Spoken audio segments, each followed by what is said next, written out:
Just kidding. You knew I was kidding. That was a dumb joke.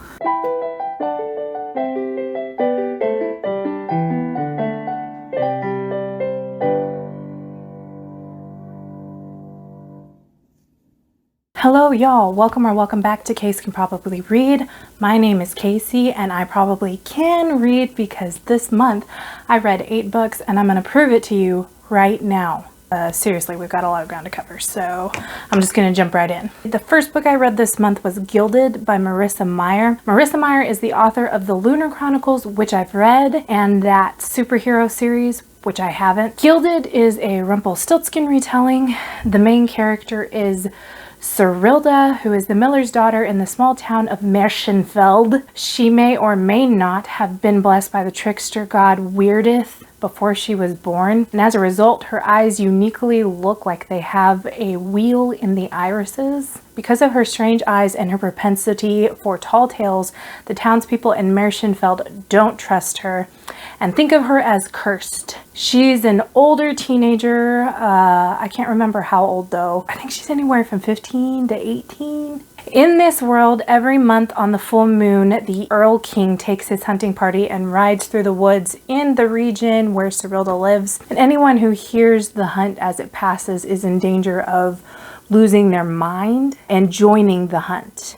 One night, Serilda accidentally runs afoul of the Earl King when she helps some forest beings hide from him while he is hunting them. She says that she's out gathering straw by moonlight because she has been blessed by the god Holda with the ability to spin straw into gold. The Earl King decides he wants her to prove it, and she ends up locked in a scary castle trying to do just that. She is unsuccessful, but just when all seems lost, a mysterious boy named Gilded shows up and helps her out. That is basically as far as I can go without giving you spoilers, but I have some more stuff to say about this book. Slightly ranty stuff. So if you do not want this book spoiled for you, I recommend that you skip ahead to this time in the video and your delicate ears will be spared. Cool, now that those squares are gone. What this story does have is Insta Love. Well, if it's not Insta Love, then it's super close. Serilda and Gilded interact a handful of times and immediately start making decisions and acting as if their relationship is going to be something that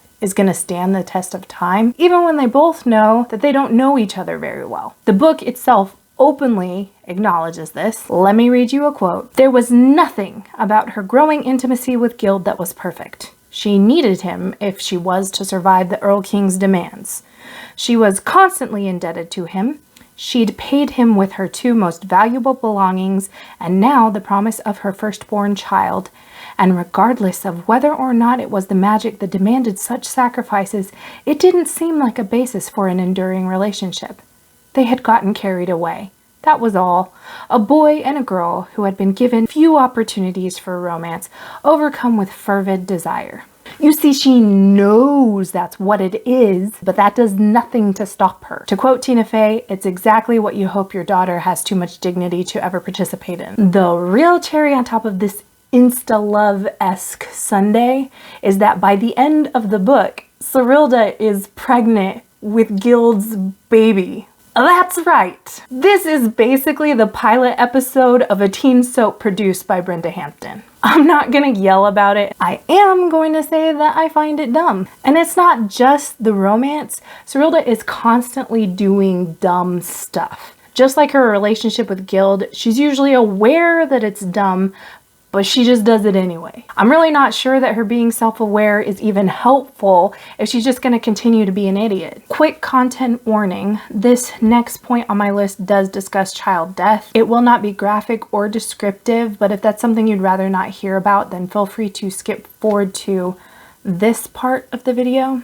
Okay, here we go. In this book, Serilda works at her town's school as an assistant, and she's very close to the 5 children who attend the school. The book does spend a significant amount of time fleshing out their relationship for us. Toward the end of the book, Serilda tries to escape from the Earl King's clutches by faking her own death, but he realizes what she's done, and in order to strike back at her, he murders the children. All 5 of them.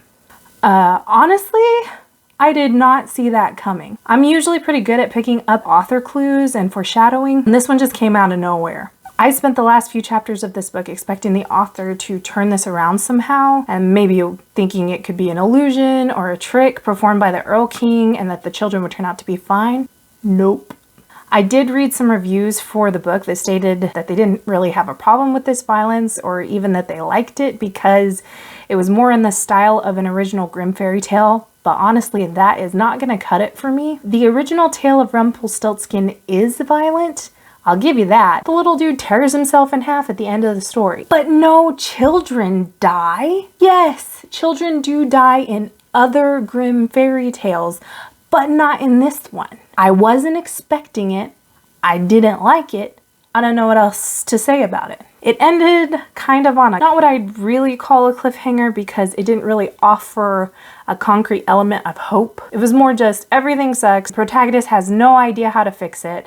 But this is a YA book, so tune in next time and they'll probably figure it out. This book does have a sequel slated for release in October of this year. I literally don't care what happens to Serilda, but I want to know what's going to happen to those kids. I might wait a bit and see what the reviews say before I decide if I'll read it. I actually really enjoyed Meyer's Lunar Chronicles, and I'm interested in her superhero series, but this one is just...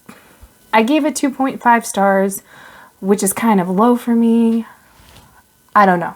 The next book I read this month was THORN by Intisar Khanani. I thoroughly enjoyed this book. It was the fairy tale retelling that I so desperately needed after reading Gilded. One of the things I loved about the story was how well it adhered to the original Goose Girl story while still fleshing out the characters and their backstories in a meaningful way. The protagonist's name is Olivia. She is the princess of a small country. Her mom is cruel and distant, and her older brother, the crown prince, is abusive towards her. It's also clear at the beginning of the story that she's done something that causes the other nobles in their court to hate her, but we aren't immediately told what that is. She does, however, seem to have the unwavering loyalty of all the servants in the castle. When the king of a larger nearby kingdom arrives to arrange for Olivia to become betrothed to his son, Prince Kersten, Olivia wonders if life will be better for her if she goes to this new kingdom, or if she's just trading one kind of hell for another. Either way, the marriage is agreed upon, so off she goes to her new home. Unfortunately, while en route, Olivia's identity and appearance are magically stolen from her by her lady's maid. No longer recognized as a princess, when she arrives in Kersten's kingdom, she takes the only option available to her, which is to work as a goose wrangler at the palace. Olivia is actually incredibly content with her new life, but she discovers that there may be nefarious forces out to destroy the royal family that she was supposed to marry into. Besides that, there is great unrest among the common people of this kingdom who are dealing with hardships that the nobility either seem to know nothing about or are not willing to do anything about. Olivia realizes that even though she finally has the freedom that she's never experienced before, she may have to give up her new life in order to save her new kingdom. The rest of the story plays out in an endearing and thought-provoking way. The author used this fairy tale to explore what true justice is, and it was surprisingly relevant for a fairy tale retelling. The romantic subplot in this book is completely Insta Love free. I found the book to be beautifully written, and I honestly just can't wait to read more from this author. I rated it 4 stars. Okay, the next book I read this month was The Fire in the Glass by Jacquelyn Benson. I think I picked this book up because the Kindle book was on sale for 99 cents and the cover looked really cool. The story is set in 1914 London. It is a historical fantasy, and I think it would be labeled as a gas lamp fantasy specifically. The protagonist is Lily Albright. Lily has visions of things that are going to happen in the future, and even though she's tried, she has never been able to change the outcome of any of her visions.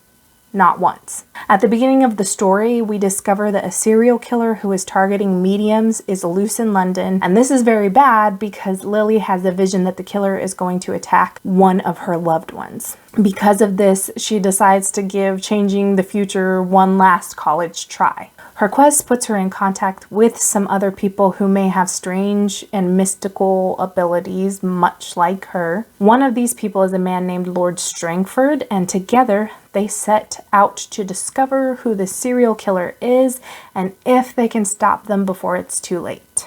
If I had to describe the vibe of this book, it would be X-Men meets Sherlock Holmes. The ending was a little lackluster for me. It was exactly how I suspected it would end, but I had this weird hope that the author was going to twist things at the very end. They didn't. It was still okay. Lily was a little frustrating as a protagonist, but honestly, after what I've been through this month, I was less inclined to judge. Even though she was a little hard-headed at times, she was competent and independent, and she got the job done. I enjoyed the setting and the magical aspect of this book. It did take me a while to get through. I actually started it in late December, and I didn't finish it until mid-January. It is the first in a trilogy. And while I did like it, this is a series I'm actually pretty confident I won't be continuing. The next two books seem to feature World War I pretty heavily, and that's just not really something that I'm interested in reading about, even if there's superhuman abilities involved. I'm not saying that I definitely never will, but at this moment it's unlikely. And I rated this one 3 stars. The fourth book I read this month was TYGER by Kersten Hamilton. This was one of my Caitlin recommendations. If you watched my surprise book rec video, that is where I first learnt of this book. I was a little hesitant about it because I thought it might turn out to be one of those YA fantasies that's basically just hot fairies, you know, like everybody's got cheekbones that cut glass. I mean, they're not my favorite, but I made it sound like I hate them way more than I actually do. Enjoy your hot fairy fantasy books. Don't mind me. I'm sorry. That is not what this book turned out to be. The main character is a girl named Tegan Wilston. She lives in Chicago. She's got a tight-knit family that includes an Irish mom, a dad who's a librarian, a musical younger brother, and an Italian best friend. She has big college plans and big career plans, and she's doing everything to accomplish her goals, meaning she doesn't have time for fun extracurriculars or romantic relationships. Things start to go off the rails for Tegan when the son of her mom's adopted brother comes to live with them. Now, why didn't I just call him her cousin instead of the son of her mom's adopted brother? You know why. It's because at some point, someone is going to have to prove that no incest actually occurred. Just a fun little tip for you. If you have to use more words than usual to describe a familial relationship, chances are we're going to be at least incest adjacent. You can have that one for free. When Finn moves in with them, strange things begin happening. Tegan begins seeing strange creatures, weird things start happening at her place of work, and her best friend starts having dreams that something bad is about to happen to Tegan. It turns out that Finn is the direct descendant of Finn McCool, the legendary Irish warrior, and it is his job to fight goblins, or the Sidhe, which are magical creatures from Irish folklore who are thought of, at least in this book, as evil. I don't actually know about the lore if they're all evil or not, so I didn't want to say that everybody considers them evil. I don't know. If you're Irish, let me know. Now that Finn has come to live with Tegan's family, the goblins are starting to take notice of them as well. Stuff happens, and Tegan finds herself thrust into this secret world of Irish folklore that's still alive and well in present-day Chicago. There is a romance blossoming between Tegan and her not-cousin Finn, which I haven't decided what I think about yet, so okay. I can't tell you much more than that without spoiling it, but I actually really enjoyed it. I got through it super quickly, and I'm really looking forward to continuing on, as this was the first book in a trilogy. I would say that this book definitely fits the bill of YA fantasy content-wise, but it actually reads kind of more like a middle grade book. I'm not exactly sure why. I think it might have been the pacing. The dynamic of Tegan's family really reminded me of the Murray family from A Wrinkle in Time. Probably the thing I liked the most about it was the mythology and the fantasy adventure aspect of it.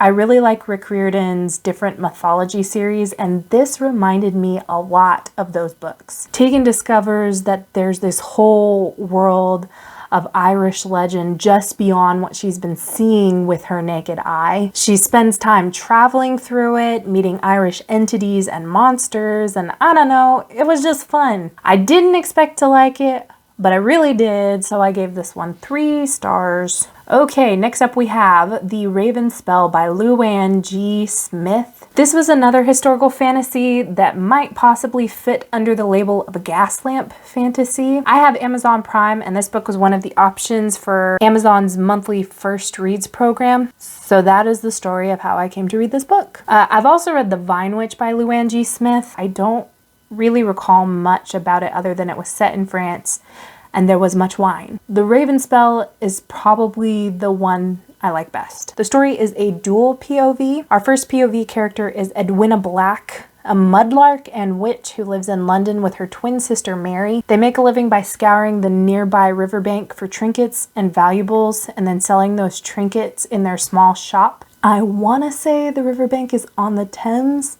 but I don't know that much about London, so better not. At the beginning of the story, it's made very apparent that these sisters have a pretty complicated and possibly dark past, but the what and the why are not immediately revealed. That was what immediately hooked me into the story. I really love stuff like that, where you can tell the author is going to slowly reveal all of this dark past, like bit by bit throughout the book. That'll usually keep me reading no matter what else happens. The other POV character is a private detective named Ian Cameron. In the very first scene in the story, Edwina and her sister find Ian on their riverbank, nearly dead from a blow to the head. No muss, no fuss, just good old-fashioned head trauma. Anyhow, Ian turns out to not be dead, but he does manage to lose his memory. After he recovers from the bonk to his noodle, he has to piece together his past from the strange objects he had on him when he was found. He also kind of wants to know who whacked him on the noggin as well. He is assisted in his investigation by none other than Edwina Black. They soon discover that what happened to Ian may be connected to a series of violent murders that have recently occurred on the streets of London. This book was not difficult to get through. I feel like the author was really skilled at spacing out the reveals so that you would get just enough info to make you hungry for the next bit without showing her hand too much. I was intrigued by the relationship between Edwina and Mary. The scenes where they interacted with each other were some of my favorite, partly because that's where a lot of the nuggets about their past were revealed. Honestly, I wasn't very interested in Ian Cameron's past or his character arc. I didn't dislike his character, but when it was his turn to POV, there were several times when I just kind of felt like, this guy again. There was a romantic subplot to this book that I also didn't love. I didn't get as fired up about it as the one in Gilded.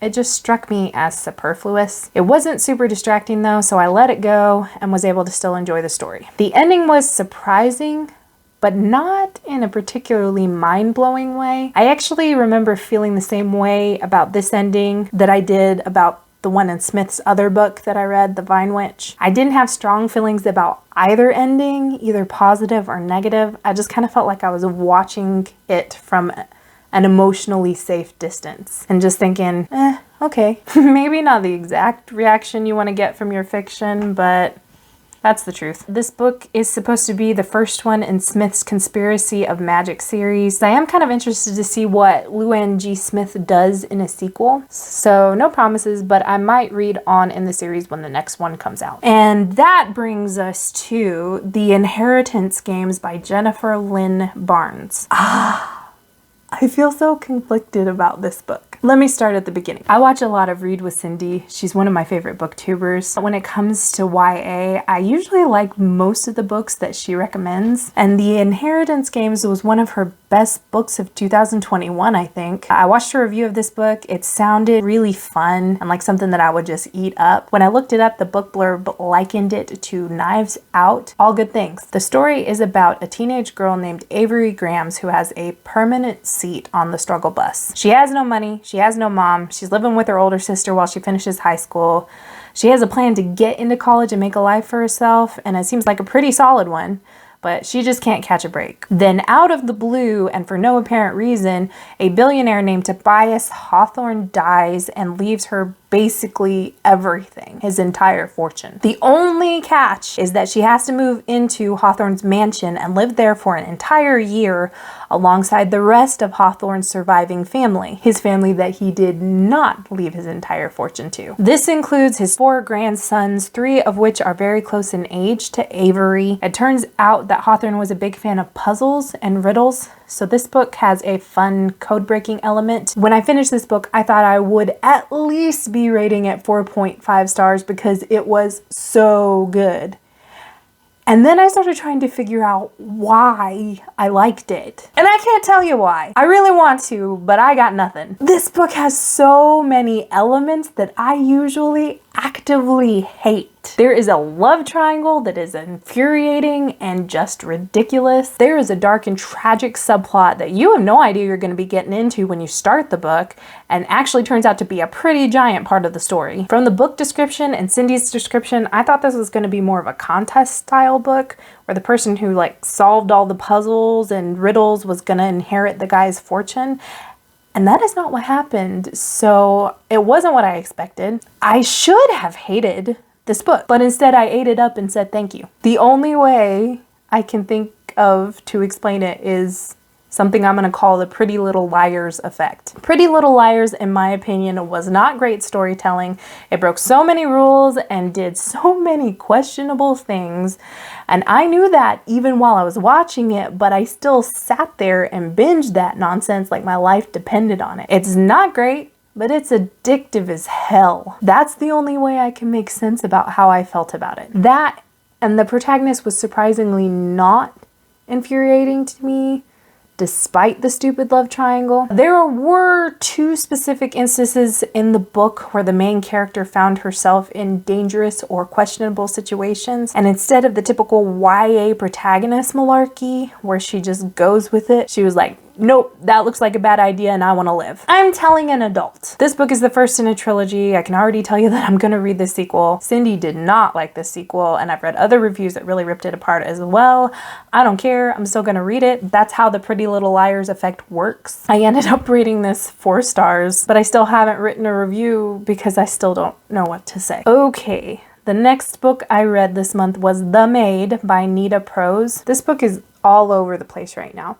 I've seen so many people reading this and reviewing it, and I have yet to hear a truly negative review. I'm not looking super hard for one, but still, that's something. The story follows Molly Gray, a professional maid who works at the Regency Grand, which is a super ritzy hotel. She's described as socially awkward, and she has a difficult time picking up on social cues and conventions. All her life, her grandmother has helped her navigate these things, but her grandmother has recently passed away. Molly loves being a maid. She feels like it suits her personality really well. The story kicks off when Molly discovers the body of a rich dead guest in his suite. Molly's awkward personality and manner of interacting with others seems suspicious to the police, and she becomes the lead suspect in their investigation into this man's death. Molly has a difficult time figuring out who she can trust, who is trying to help her, and who is trying to throw her under the bus, so to speak. I listened to this as an audiobook, which is something I don't do very often, but I was looking for something to read on a long drive, and since everyone was saying good things about this book, I thought I would give it a go. I started listening to it on a Saturday morning, and I finished it on a Sunday morning. I don't read a lot of pure mysteries, so I don't really want to comment too deeply on this book because I'm not as familiar with the tropes and devices. It was heartwarming. There were some cool surprises and twists. There were some moments that were a bit cringy because Molly was just so unaware of the subtext that was happening around her, but it made sense for it to happen. There were a few times when I was like, would this really happen? Would the police really do that? Would a lawyer really do that? But I don't know, that didn't really feel like the important part of the story, so I let it go. The real hook of this story is Molly and viewing people through her eyes as she's trying to figure out who is actually on her side and who's trying to use her for their own ends. I had a good time with this one, and I rated it 4.5 stars. Okay, this brings me to the last book that I read this month, which was All the Feels by Olivia Dade. Okay, I have some penance to do here. In December, I read, spoiler alert, also by Olivia Dade, and I kind of tore it apart. It may not appear that way to you if you go back and watch the video, because some of you are way more savage than me, but it felt harsher than it needed to be. In hindsight, it seemed like I was just trying to go for laughs, and I didn't go deeply enough into the issues that I had with the book, or talk about the things that I liked about it, because there were things that I liked about it. That's not the kind of reviewer I want to be. I don't just want to rip books apart for a few cheap laughs.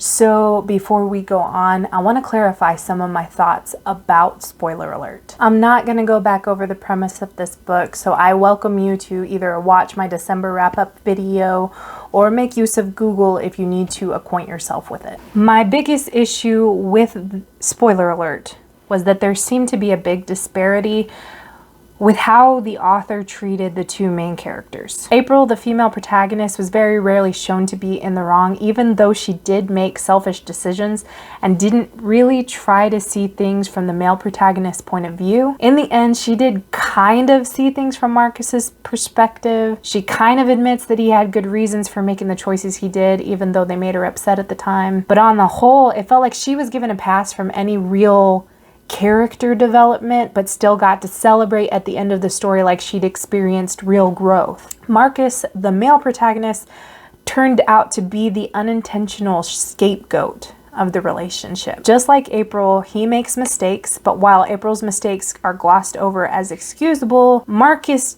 seems to get crucified for every misstep that he makes. He says the wrong thing, April gets mad at him. He doesn't act the way that she wants him to in front of her family, she gets mad at him. Even though he does do things that April is justified in being upset about, he does them for equally justifiable reasons. But he gets no pass. He seems to make an emotional mess of himself trying to meet April's needs, but she doesn't seem to extend him the same courtesy. That's what rubbed me the wrong way about this book specifically. Was it cheesy at times? Yes. But if it hadn't been for this blame disparity, I honestly don't think I would have minded that about this book. One thing I loved about spoiler alert were the epigraphs, or the chapter openers, because many of them showcase scripts from several of Marcus's movies. The author hid some hilarious commentary about problematic tropes in them. There was one about fridging that just killed me. So after giving some real thought to what I did wrong in my first review of spoiler alert, I thought it would be wise to go ahead and read All the Feels, which is the second book in the same series by Olivia Dade. In this book, we follow Alex Woodrow, who is also a star in Gods of the Gates, just like Marcus in the first book. Alex seems to get himself into trouble with his showrunners and the press pretty frequently. There are rumors that he's kind of a liability as an actor because of his bad behavior. The showrunners of Gods of the Gates decide that they have had enough of Alex's erratic behavior when he gets into a bar fight that gets picked up by the tabloids. So he is assigned a minder who is to stay with him 24 hours a day and make sure he stays out of trouble until the final season of Gods of the Gates has finished airing. And that minder's name is Lauren Clegg. Lauren is a former ER therapist who really needs a change in scenery. She gets roped into being Alex's minder by her cousin, who is one of Alex's bosses. The story follows Lauren and Alex as they are forced to spend time together and begin to form a friendship that develops into something more until another unfortunate incident gets Lauren fired from her position as Alex's minder. The story goes on from there. Honestly, I did enjoy this book. I definitely enjoyed these two characters much more than April and Marcus from the last book. Their flaws got equal screen time, and no one got to be the martyr of this story. It was really just two people trying to figure out how to have a relationship in relatively healthy manner. I think that people who love fan fiction would have a really great time with this book. It's not something I know a whole lot about, but I did like it because I feel like Olivia Dade really excels at mocking popular tropes in a lighthearted manner. There's a really fantastic bit in this book that used the hotel room one bed trope that I really thought was super cute. All in all, I think I just needed to take a step back from these books and see them for what they are, which is just a nerdy good time. I rated All the Feels 3.5 stars. That was a lot.